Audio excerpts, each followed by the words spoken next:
कहानी चार भाइयों की है जो अपनी बेवकूफी के बास हमेशा मुश्किल में पड़ जाते थे। लेकिन एक दिन एक वाकये ने उनकी जिंदगी हमेशा के लिए बदल दी। क्या वो अपनी बेवकूफी से सबक ले सके? ये जानने के लिए कहानी आखिर तक जरूर देखें। एक गांव में चार जवान भाई रहते थे जिन्हें लोग बेवकूफ समझते थे। उनके नाम थे जाफर, शबीर, आबिद और शद्दा।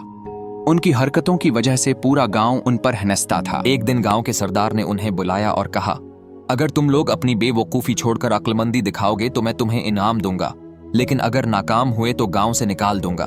भाइयों ने मशूरा किया और तय किया कि वो एक दूसरे की मदद करेंगे। सबसे पहले जाफर को एक काम मिला, एक गधा खरीद कर लाना। वो बाजार गया, लेकिन वापसी पर गधे को कंधे पर उठाए घर आया। गांव वाले हंसने लगे। भाइयों ने कहा, जाफर, गधे को जमीन पर चलाने के लिए है, न कि कंधे पर उठाने के लिए। अगला काम शबीर को मिला, सरदार के लिए पानी लाना। वो दरिया गया, पानी को जोते में भर कर ले आया। जब सरदार ने जोते देखे तो गुस्से से कहा, शबीर, पानी मटके में लाते हैं, जोते में नहीं। फिर आबिद की बारी आई। उसे चावल खरीदने भेजा गया। आबिद ने तमाम चावल हुआ में अछाल दिए और कहा, मैं देख रहा हूं कि कौन सा दाना ज्यादा अछलता है ताकि बेहतरीन चावल ले सकूं। सबने सिर पकड़ लिया। आखिर में शद्दा को काम दिया गया कि गांव के सबसे होशियार बंदे को ढूंढ कर लाए। शद्दा गांव के सबसे नालायक शख्स को ले आया और कहा, यह होशियार है क्योंकि उसे हमेशा सब कुछ मुफ्त में मिलता है।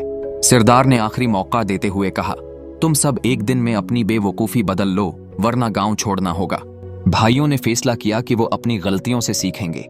अगले दिन जाफर ने गधे को जमीन पर चलाया, शबीर ने पानी मिटके में लाया, आबिद ने चावल तोलकर खरीदे और शदा गांव के उस्ताद को होशियार कहकर ले आया। सरदार ने उनकी अक्लमंदी देखकर कहा, तुमने साबित कर दिया कि कोई भी अपनी गलतियों से सीख सकता है। चार भाइयों ने यह सबक सीखा कि जिंदगी में अक्ल और मशूरे की अहमियत सबसे ज्यादा है। यह कहानी हमें यह सिखाती है कि गलतियां करना बुरा नहीं, लेकिन उनसे सीखना जरूरी है। क्या आपने अपनी जिंदगी में कभी कोई बड़ी गलती से सबक सीखा? हमें कमेंट में बताएं।